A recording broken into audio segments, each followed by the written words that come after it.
एक बार सती अनसुईया की परीक्षा लेने 3 साधु उनकी कुटिया के द्वार पर आए। मुनियों के स्वागत के लिए अनसुईया ने अर्घ्य आचमन देकर कंद मूल समर्पित किया, किंतु मुनियों ने आतिथ्य स्वीकार नहीं किया। अनसुईया ने विनीत भाव से पूछा, मुनिगण, कौन सा अपराध हो गया जो आप लोग पूजा ग्रहण नहीं कर रहे हैं? मुनिगण बोले, आप हमारी प्रतिज्ञा स्वीकार करें, तब हम लोग अन्न जल स्वीकार करेंगे। अनसुईया ने कहा, अतिथि सत्कार प्राणों का बलिदान देकर भी किया जाता है, अतः मैं वही करूंगी जिससे आप प्रसन्न हो। मुनियों ने कहा, तो आप निसंकोच होकर हमारा आतिथ्य करें। जब सती अनसुईया कुछ समझ न पाई तो मुनि बोले, आप हमारे साथ पर पुरुष जैसा व्यवहार न करके लाज मर्यादा और संकोच को त्याग कर अर्थात नग्न होकर हमें भिक्षा दे। सती अनसुईया जी मुनियों की वाणी सुन अवाक रह गई और बोली, ये कैसे संभव है? कोई भी पतिव्रता नारी भला पर पुरुषों के सामने अपनी लाज व मर्यादा का त्याग कैसे कर सकती है? लाज और मर्यादा तो नारी के आभूषण होते हैं, और आप मुझे आभूषणहीन रूप में क्यों देखना चाहते हैं? लगता है आपके मन में कोई खोट है। मुनि बोले, हम सच्चे तपस्वी हैं। मुनियों ने कहा, तुम निर्वस्त्र होकर भिक्षा दो, अन्यथा हम जा रहे हैं, पर ये याद रखना, हमें ऐसे लौटाने का विनाशकारी परिणाम तुम्हें भोगना होगा। तभी अनसुईया जी ने ध्यान लगाया तो तपोबल से पता चला कि ये तीनों मुनि और कोई नहीं बल्कि ये तो स्वयं त्रिदेव ब्रह्मा, विष्णु और महेश हैं। पता चला माता लक्ष्मी जी, सती पार्वती और सरस्वती जी ने अपने अभिमानवश इनको यहाँ मेरा पतिव्रत्य नष्ट करने के लिए भेजा है। सब जानकर माता अनसुईया जी मुनियों को कुटिया के अंदर ले गई और आदर पूर्वक बैठा दिया। प्रार्थना की, यदि मैं सच्ची पतिव्रता हूँ तो यदि मैंने भूल से भी स्वप्न में भी पर पुरुष का ध्यान न किया हो तो तीनों त्रिदेव 6 महीने के शिशु हो जाएं। इतना कहते ही वे 6 महीने के बालक बनकर रोने लगे। माता ने निर्वस्त्र होकर स्तनपान कराया। महामुनि अत्रि अनसुईया के पति भी आ गए और सुकुमार बच्चों को देखकर आश्चर्यचकित हो पूछा, देवी, देव स्वरूप कमनीय, ये तीनों बच्चे किसके हैं? अनसुईया ने कहा, भगवान, ये आपके ही बच्चे हैं। भगवान ने स्वतः कृपा की है। महर्षि समाधि के द्वारा रहस्य को जानकर आनंदित हुए।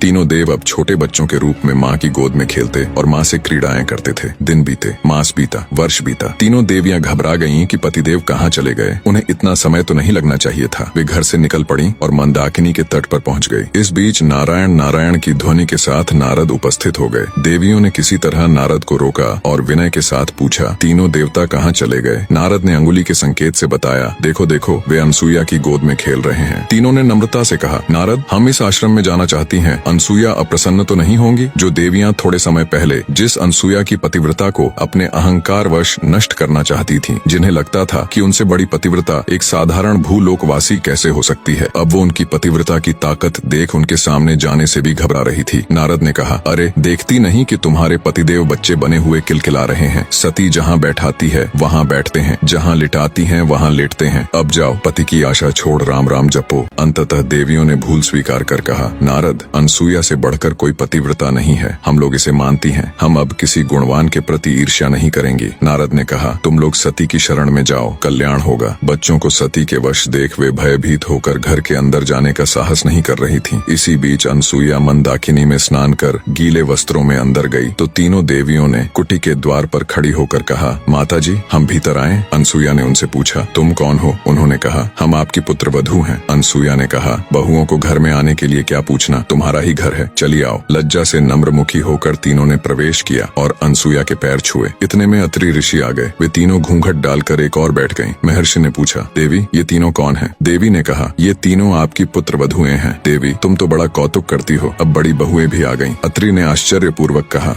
तीनों देवियों ने सती के पैर पकड़े और कहा, क्षमा करें और हमारे पति हमें प्रदान करें। अनसुईया ने कहा, मैं कब मना कर रही हूँ, गोदी में उठाकर ले जाओ। तब तीनों ने प्रार्थना की, माँ, अब और अधिक लज्जित न करें। यह सुनकर देवी का हृदय द्रवित हो गया और उन्होंने पुनः पतिव्रता धर्म के बल से उन्हें यथावत कर दिया और उठकर तीनों देवों की वंदना की और पूजन किया। देवताओं ने कहा, पतिव्रते, हम तुम्हारे पतिव्रत्य से संतुष्ट हैं, वर मांगो। माता अनसुईया ने कहा, आप मेरे पुत्र हो जाएं। तीनों ने तथास्तु कहा। यही देव बाद में पुत्र के रूप में उत्पन्न हुए। पति को परमेश्वर मानकर अपनी समस्त इच्छाओं को पति की इच्छा में विलीन कर जो नारियां जीवन यापन करती हैं, उनके लिए संसार में कुछ भी असाध्य नहीं है। अनसुईया जी से जुड़ी एक और कथा है जिससे उनकी पतिव्रता शक्ति का पता चलता है। एक बार जब पृथ्वी पर पतिव्रता शांडिली के कारण 10 दिन तक सूर्योदय नहीं हुआ था, तब माता अनसुईया जी ने देवताओं के आग्रह करने पर पतिव्रता शांडिली की मदद कर भीषण त्रासदी को टाला था। बहुत समय पहले प्रतिष्ठानपुर नामक नगर में कौशिक नाम का एक दुष्ट ब्राह्मण रहता था। वह कोढ़ से पीड़ित था। उसके रिश्तेदार उसे छोड़कर चले गए, लेकिन उसकी पत्नी शांडिली उसे देवता के समान ही पूजती थी। कौशिक बड़ा ही क्रोधी स्वभाव का था।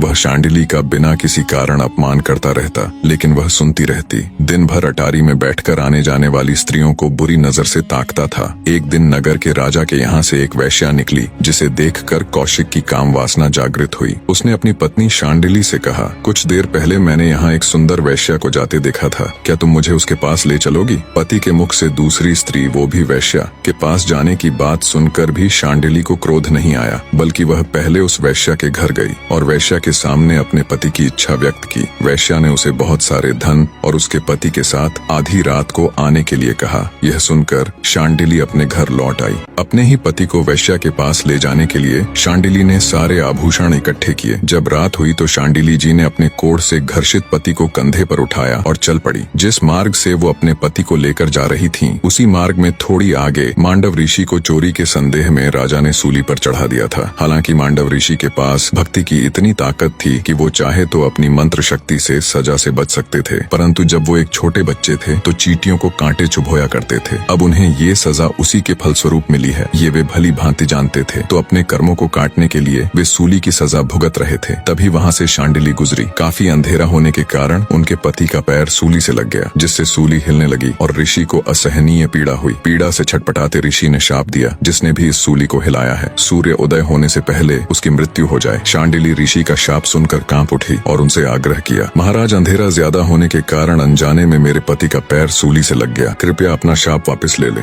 किंतु मांडव ऋषि ने ऐसा करने से साफ मना कर दिया।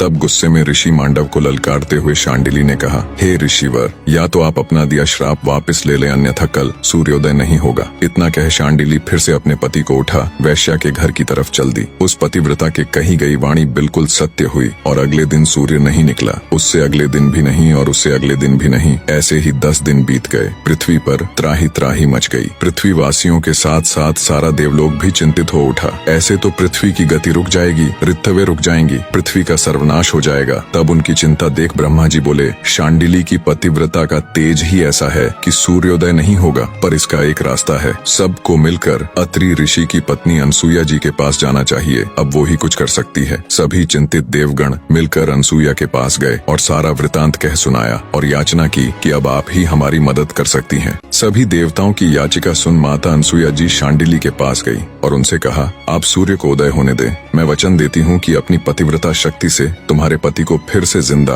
और बिल्कुल स्वस्थ कर दूंगी। उनका रोग समाप्त हो, वो देवताओं के जैसे अजर हो जाएंगे। माता अनसुया से आश्वासन मिलने के बाद देवी शांडिली ने सूर्योदय होने दिया। माता अनसुया जी ने अपने वचन अनुसार कौशिक ऋषि को जीवित कर उसे देवताओं की तरह अजर बना दिया। कौशिक ऋषि अब पहले की तरह कठोर स्वभाव का नहीं रहा। भारतवर्ष की नारियों में पतिव्रता अनसुया जी का सर्वोच्च स्थान है। वही शांडिली जी भी एक पतिव्रता नारी थी, जिसने सूर्य तक को उदय होने से रोक दिया था। निष्कर्ष, सच्चा प्रेम, समर्पण और निष्ठा वह शक्तियां हैं जो असंभव को संभव बना देती हैं। जब हम अपने कर्तव्यों और धर्म के प्रति पूर्ण समर्पित होते हैं, तब समस्त ब्रह्मांड हमारे संकल्प के सामने झुकता है। यह जीवन का सत्य है कि प्रेम और त्याग में निहित शक्ति किसी भी बाधा को पार कर सकती है। बाहरी कर्मों की सीमा से परे भीतर की निष्ठा और साधना का तेज ही वास्तविक शक्ति का आधार है। एक ऐसा आधार जो न केवल स्वयं का उद्धार करता है, बल्कि सृष्टि को भी संतुलित रखता है।